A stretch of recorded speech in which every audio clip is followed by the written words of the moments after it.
विमल में गुलिस्तां के ये कुछ लजीज फरिश्ते जब साथ घुलें तो जी ललचाए और दिल कहे कि स्वाद में गुलिस्तां के ये कुछ लजीज फरिश्ते जब साथ घुलें तो जी ललचाए और दिल कहे कि स्वाद की जुबां में खुद को ऐसे डुबाऊं कि निकल ना पाऊं। विमल की जुबां कुछ है ही ऐसी, मानते हैं विमल। बोलो जुबान के खिलाफ, बच्चों के खिलाफ अपराध थमते हुए नजर नहीं आ रहे हैं। दरअसल बंगाल में महिलाओं के खिलाफ अपराध रुक नहीं रहे हैं और लगातार कोलकाता में आरजीकर मेडिकल कॉलेज के बाद अब लॉ कॉलेज में एक छात्रा के साथ गैंगरेप की हैवानियत को अंजाम दिया गया। जहां पुलिस ने घटना के बाद 3 आरोपियों को पकड़ा तो है, वहीं बीजेपी बंगाल में कानून व्यवस्था के लिए ममता सरकार को पूरी तरह से फेल बता रही है।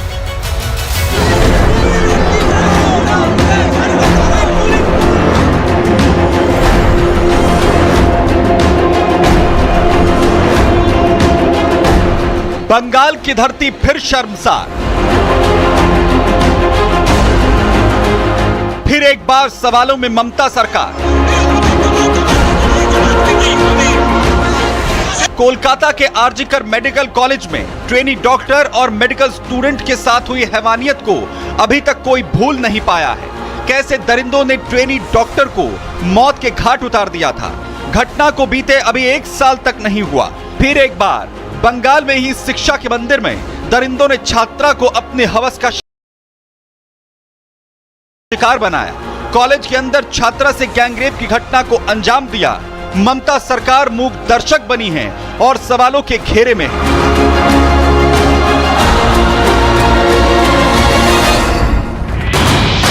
पूरी वारदात 25 जून की रात की बताई जा रही है, जहां कोलकाता लॉ कॉलेज में छात्रा के साथ गैंगरेप की वारदात को अंजाम दिया गया। 3 दरिंदों ने शाम 7:30 बजे से रात 10 बजे के बीच छात्रा के साथ हैवानियत की। पीड़िता ने पुलिस को बताया कि कैंपस के सिक्योरिटी रूम में उसके साथ इस दरिंदगी को अंजाम दिया गया।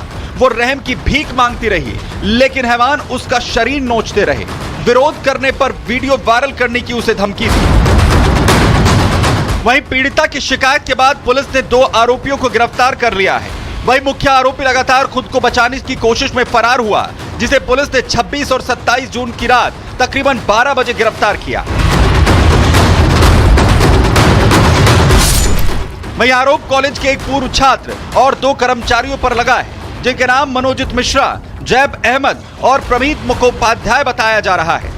छात्रा की तरफ से जानकारी दी गई है, आरोपियों ने उसके सामने पहले शादी का प्रस्ताव रखा था, लेकिन जब उसने उसे ठुकरा दिया तो बदला लेने की नीयत से उसके साथ इस घिनौनी वारदात को अंजाम दिया गया। वहीं घटना के बाद बीजेपी ममता सरकार पर हमलावर नजर आ रही है। बीजेपी आरोप लगा रही है कि मनोजित का टीएमसी से कनेक्शन है और आरोपियों को बचाने की कोशिश हो रही है। टीएमसी छात्र संघ से आरोपी जुड़ा है। मेन एक्यूज्ड है, उस मेन एक्यूज के साथ तो तृणमूल छात्र परिषद की पूरी तरीके से संपृक्तता दिख रही है और बहुत सारे नेताओं के साथ, विधायक के साथ, चंद्रिमा भट्टाचार्य का साथ, सबके साथ फोटो है उनकी। अगर पश्चिम बंगाल की जो women and child development minister Chandrima Bhattacharya है और बाकी जो मिनिस्टर है, और चंद्रिमा भट्टाचार्य भी एक मिनिस्टर है, चाइल्ड डेवलपमेंट मिनिस्टर के साथ भी फोटो आया है, ऐसा मुझे जानकारी मिल रहा है। देखना पड़ेगा कि किसके साथ फोटो है, किसके साथ फोटो नहीं है और तृणमूल कांग्रेस कितना इन्वॉल्व है इसमें। जाहिर है बंगाल में महिला अपराध को लेकर लगातार ममता बनर्जी पर सवाल उठ रहे हैं। 1 साल, 2 संस्थान और 2 दरिंदगी की घटनाएं। सवाल उठता है कि आखिर पश्चिम बंगाल में छात्राओं की सुरक्षा क्यों नहीं हो पा रही? क्यों अपराधियों में कानून का डर नहीं दिखता? क्या ममता सरकार महिलाओं की सुरक्षा में नाकाम हो चुकी है? मई कोर्ट ने तीनों आरोपियों को 1 जुलाई तक पुलिस रिमांड पर भेज दिया है। पुलिस ने इनके फोन जब्त कर पूछताछ शुरू कर दी है, तो वहीं गवाहों के बयानों के आधार पर कार्रवाई की जा रही है। लेकिन सवाल यह भी कि लगातार बंगाल में ये घटनाएं क्यों हो रही हैं? क्या कानून का डर अपराधियों में खत्म हो चुका है?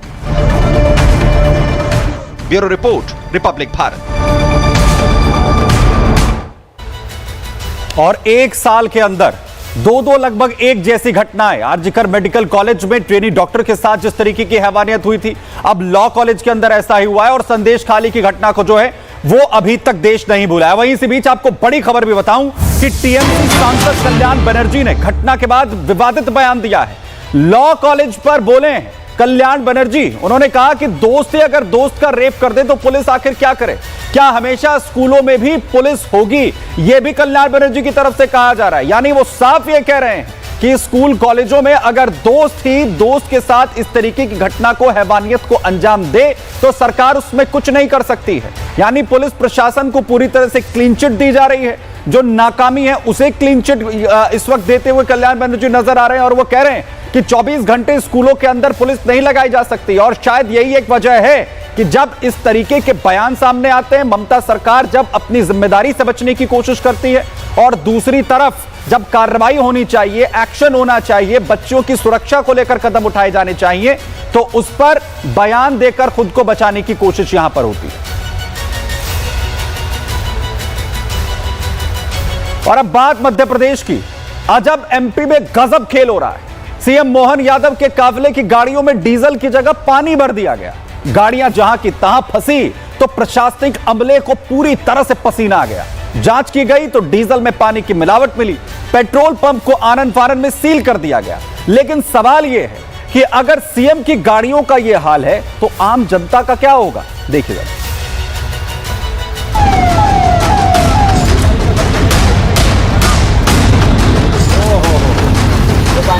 अजब एमपी की गजब कहानी। सीएम की गाड़ी में भर दिया पानी। कहते हैं ना कि एमपी गजब है, तभी तो सीएम मोहन यादव के काफिले की गाड़ियों में पेट्रोल पंप पर डीजल की जगह पानी भर दिया गया। सीएम साहब के काफिले की गाड़ियां एक एक कर सड़क पर जहां की तहां बंद हो गई तो प्रशासन के पसीने छूट गए।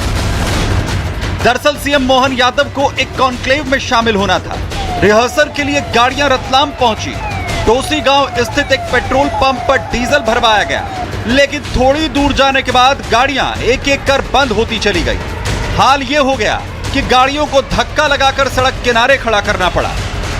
गाड़ियां रोड किनारे खड़ी थी। ड्राइवरों ने इसकी शिकायत पेट्रोल पंप पर की। सीएम के काफिले की गाड़ियों में गड़बड़ी की जानकारी मिलते ही प्रशासनिक अधिकारी मौके पर पहुंचे। मालूम पड़ा कि गाड़ियों में 20 लीटर डीजल डलवाया गया है, उसमें 10 लीटर पानी है। ये हालात सभी गाड़ियों में नजर आए।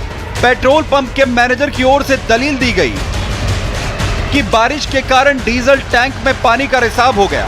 हालांकि प्रशासन ने पेट्रोल पंप को सील कर दिया है और डीजल के सैंपल जांच के लिए भेजे गए हैं। वहीं पेट्रोल पंप के इस ब्लंडर का खुलासा इसलिए हो गया क्योंकि घटना सीएम से जुड़ी थी। आम लोगों को कितना चूना लगाया गया होगा, ये सोच से परे है। सवाल ये भी उठ रहे हैं कि पेट्रोल पंप पर ईंधन की गुणवत्ता जांचने के क्या इंतजाम है और क्या आम लोगों को भी ऐसे ही मिलावटी ईंधन दिया जा रहा है? क्या पेट्रोल पंप पर तैनात कर्मचारियों को पानी मिलाने की जानकारी नहीं थी? हमने डीजल डलवाने के बाद में हमारी एक एक करके गाड़ी हमने साइड में खड़ी करी। भरने के बाद हमारी एक गाड़ी बंद हुई, 2 गाड़ी बंद हुई, धीरे धीरे करके हमारी सारी गाड़ियाँ बंद हो गई है। बंद होने के बाद में हमने पेट्रोल पंप वालों से पूछा कि भैया आपकी डीजल में मिस्टेक तो नहीं है कि हमारी गाड़ियाँ बंद हो रही? तो उन्होंने बोला कि हमारी डीजल में कोई मिस्टेक नहीं है। फिर हमने सारी गाड़ियों में भरने के बाद उनसे चेक करवाया, तो चेक करा तो उसमें आधा डीजल आधा पानी निकला। मिलावटखोरी की यह घटना सवाल खड़े कर रही है। क्या देश भर में जहां जहां जोरदार बारिश होती है वहां इसी तरह से डीजल बेचा जाता है? क्या उसमें पानी मिक्स हो जाता है या ये मानवीय भूल थी या सोची समझी साजिश? बारिश में डर बना रहता है तो उसके कारण से हम अपने ग्लास जार में भी ले लेके दिन भर निकाल के पेट्रोल या डीजल निकाल के देख लेते हैं। क्योंकि क्या होता है कि पेट्रोल और डीजल की डेंसिटी होती है कम और पानी की होती ज्यादा। तो अगर पेट्रोल और डीजल में पानी मिल जाए तो वो नीचे बैठ जाएगा पानी, वो बिल्कुल साफ समझ में आ जाएगा ग्लास जार में कि उसको चेक करते रहना चाहिए। कि मानवीय चूक है, रतलाम वाली तो होनी थी, वो हो गई। लेकिन बारिश बहाना था या जानबूझकर लापरवाही बरती गई, ये जांच का विषय बन गया है। लेकिन एक तस्वीर साफ हो रही है कि पेट्रोल संचालक कैसे लोगों को चूना लगाते हैं। और ये भी साफ हो गया है कि सीएम के काफिले की गाड़ियों में अगर ये हो सकता है तो जनता का क्या हाल होगा। Bureau report, Republic Bharat. वहीं पबजी जैसी गेम्स को लेकर युवाओं में कितना क्रेज है ये किसी से छिपा नहीं है। लेकिन हालात ये हो गए हैं कि शादीशुदा महिला ने पबजी के चक्कर में पति को मारने की साजिश रच ली। पबजी खेलते खेलते एक अपने प्रेमी से संबंध बना लिए। ड्रामा तब हुआ जब महिला का प्रेमी उसके घर पहुंच गया और पति के 55 टुकड़े करने की धमकी महिला और उसके प्रेमी ने पति को दे दी। कैसे पबजी ने एक पूरा घर उजाड़ दिया, दिखाते हैं इस रिपोर्ट में।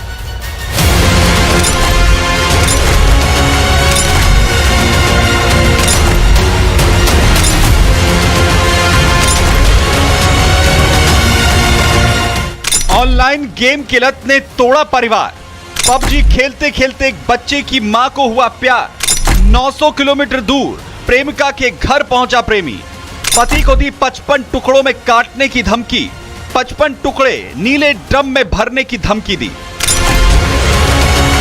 यह किसी फिल्म की स्क्रिप्ट नहीं बल्कि असल जिंदगी की घटना है। यूपी के महोबा में ऑनलाइन गेम पबजी खेलते हुए एक शादीशुदा महिला की पराई मोहब्बत में गिरफ्त में आने की सनसनीखेज घटना सामने आई है। ऑनलाइन गेम की लत ऐसी पड़ी कि महिला ने अपने ही पति को 55 टुकड़ों में काटकर ड्रम में भरने की साजिश रच डाली। महोबा का रहने वाला 30 साल का शीलू मिठाई बनाने का काम करता है। साल 2022 में आराधना से शादी हुई थी। शादी के बाद आराधना को पबजी की लत लग गई। गेम खेलते खेलते दोस्ती लुधियाना की शिवम से हो गई और फिर दोनों के बीच प्रेम संबंध बन गए। धीरे धीरे आराधना ने पति से दूरी बनानी शुरू कर दी। अपने ही 1.5 साल के मासूम बच्चे को पीटने लगी। मारती है, क्यों? इसलिए मारती है क्योंकि वो कहा ये चाहती है कि मैं इसको मारूंगी, जो मुझे छोड़ देगा मैं दूसरे में चली जाऊंगी।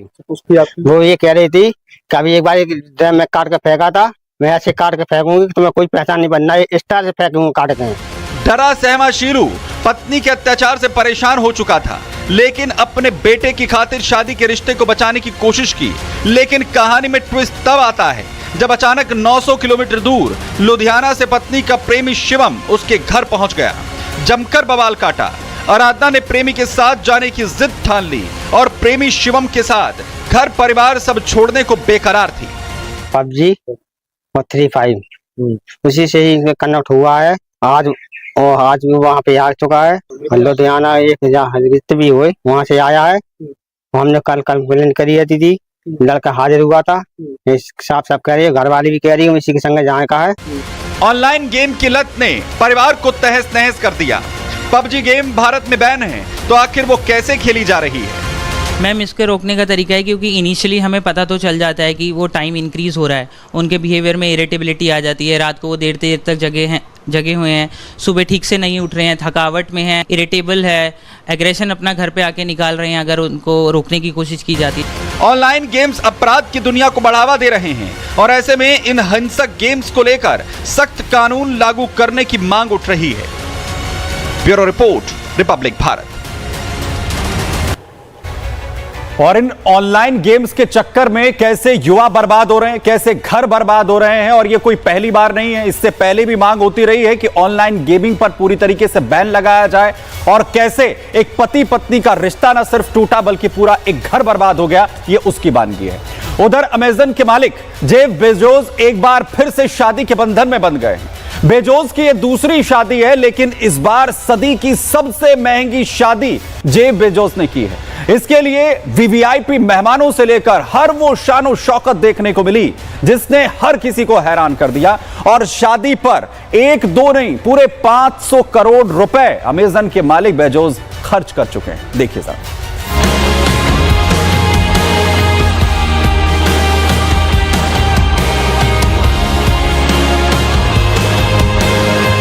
सदी की सबसे बड़ी शादी।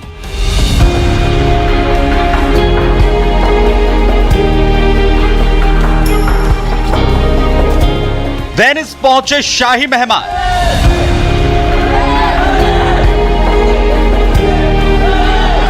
अमेजन के फाउंडर और दुनिया के चौथे सबसे अमीर कारोबारी जेफ बेजोस अपनी गर्लफ्रेंड लॉरेन सांचेज से इटली के वेनिस शहर में दूसरी बार शादी के बंधन में बंध गए।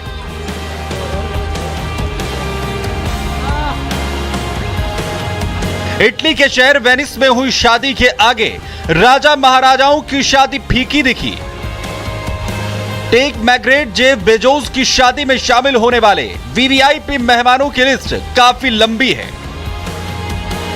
जेफ अपनी दूसरी शादी पर करीब $50 मिलियन यानी 450 करोड़ रुपए खर्च कर रहे हैं। लॉरेंस सांचेज की उम्र 55 साल है, जबकि जेफ बेजोस 61 साल के हैं। समारोह में शामिल होने डोनाल्ड ट्रंप की बेटी इवांका ट्रंप सहित कई बड़े सेलिब्रिटीज पहुंचे। ऑपरा विनफ्रे, बिल गेट्स, किम और खलोए कार्दिशियन, ऑरलैंडो ब्लूम, लियोनार्डो डिकैप्रियो जैसे इंटरनेशनल सेलिब्रिटी शामिल हुए। करीब 200 से 250 वीआईपी मेहमान शामिल हुए। वेनिस के एयरपोर्ट पर 90 प्राइवेट जेट उतरे।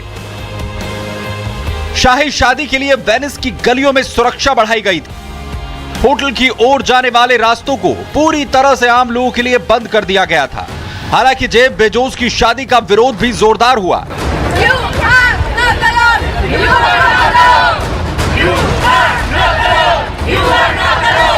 शादी का वेन्यू पहले कैनारेजियो में तय किया गया था। सुरक्षा कारणों और विरोध के चलते इसे बदल दिया गया। पुराने किले हॉल ऑफ द आर्सेनाले में शादी हुई। स्थानीय लोग बेजोस की शादी का विरोध कर रहे हैं। बेजोस की शादी को बिलियनेयर का प्लेग्राउंड बता रहे हैं। स्थानीय लोगों का कहना है कि वेनिस पहले से ही ओवर टूरिज्म और महंगाई की मार झेल रहा है। अमीरों की ऐसी पार्टियां शहर की असली परेशानियों से ध्यान भटका देती हैं। बेजोस ने 2019 में ही पहली पत्नी मैकेजी स्कॉट को तलाक दिया था। दोनों की शादी 1994 में हुई थी। बेजोस के 3 बेटे और एक अडॉप्टेड बेटी है। मैकेजी भी दुनिया की सबसे अमीर महिलाओं में से एक हैं। जेफ बेजोस की भव्य शादी ने एक बार फिर से दुनिया को ये दिखा दिया कि जब बात अमीरों की शादियों की हो तो वो सिर्फ शादी नहीं होती बल्कि इतिहास बन जाती है। Bureau report, Republic Bharat. और इस शादी में सबसे ज्यादा चर्चा उस कॉन्ट्रैक्ट की भी है जिसमें जेफ बेजोस ने अपनी पत्नी के साथ किया है। यानी अगर उनका डाइवोर्स होता है तो उन्हें प्रॉपर्टी में किस तरीके से हिस्सा मिलेगा। बहरहाल उत्तर प्रदेश में बाबा की पुलिस भी लगातार उधर अपराधियों का काम तमाम करने में जुटी हुई है। राजधानी लखनऊ की बात करें तो करीब एक अवैध हथियारों की फैक्ट्री यहां पर चल रही थी। सलाउद्दीन नाम का यह शख्स जो है वहां से पकड़ा गया है, जिससे हथियारों का पूरा जखीरा बरामद किया गया है। वह जांच शुरू की गई तो यह अकेला है इस धंधे में या फिर इसका पूरा गैंग है, इसकी भी जांच की जा रही है। आखिर देखिए किस तरीके से इस अवैध फैक्ट्री को चलाया जा रहा है।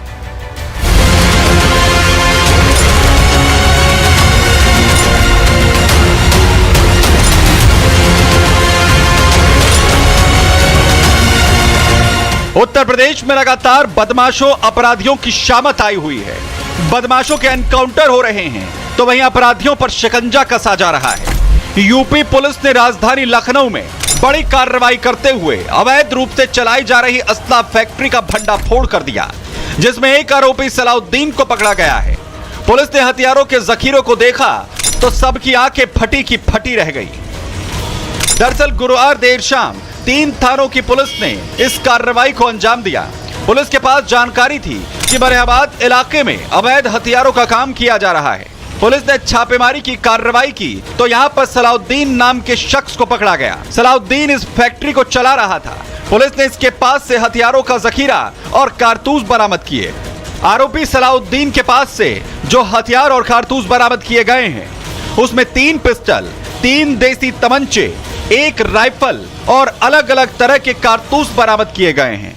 कारतूसों में 18 कारतूस 315 बोर के, 68 कारतूस 22 बोर के, 40 कारतूस 22 बोर के। इसके अलावा पुलिस को कई विदेशी हथियार भी इस जखीरे में मिले हैं। इतना ही नहीं, छापेमारी में पुलिस ने हथियार बनाने का सामान, 1 लैपटॉप और हिरन की खाल तक बरामद की है। इसी के साथ ही फैक्ट्री में हथियार बनाने के लिए जिस सामान का इस्तेमाल किया जाता था उसे भी पुलिस ने छापेमारी में बरामद कर लिया है। वहीं जिस सलाउद्दीन नाम के आरोपी को अवैध हथियारों के मामले में पकड़ा गया है वो पेशे से हकीम बताया जा रहा है। पुलिस के पास जानकारी थी कि सलाउद्दीन हकीम के पेशे की आड़ में अवैध हथियारों का धंधा कर रहा है, जिसके बाद पुलिस ने पूरी तैयारी के साथ 3 थानों की पुलिस को साथ ले इस कार्रवाई को अंजाम दिया। पुलिस ने आरोपी से पूछताछ की तो आरोपी सलाउद्दीन ने स्वीकार किया कि वो हथियार बनाने का धंधा करता है। वहीं पुलिस का कहना है कि सलाउद्दीन लंबे वक्त से इस फैक्ट्री का संचालन कर रहा था, लेकिन किस किस को इसने अवैध हथियारों की सप्लाई की, इसे लेकर भी जांच शुरू कर दी गई है। आरोपी से पुलिस पूछताछ कर रही है, उस पर शिकंजा कस दिया गया है कि पता लगाने की कोशिश हो रही है कि सलाउद्दीन सिर्फ अकेला इस काम को कर रहा था या इसके पीछे उसका पूरा गैंग है। Bureau report, Republic Bharat. और सलाउद्दीन की जांच यहां पर अब की जा रही है, उससे पूछताछ लगातार की जा रही है, और जिसके बाद इसने भी इस पूरे खुलासे को देखा, हथियारों को देखा। हर कोई हैरान है कि लखनऊ के पास कैसे ये पूरी अवैध फैक्ट्री जो है हथियारों की चल रही थी। बहरहाल तरकश में फिलहाल के लिए इतना, एक छोटे से ब्रेक ले यहां पर रुक रहे, फौरन लौट रहे।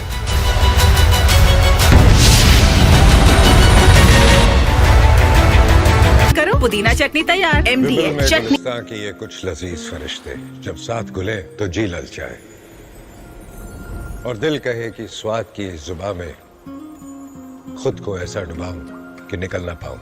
विमल की जुबान कुछ है ही ऐसी, मानते हैं ना? विमल, बोलो जुबान की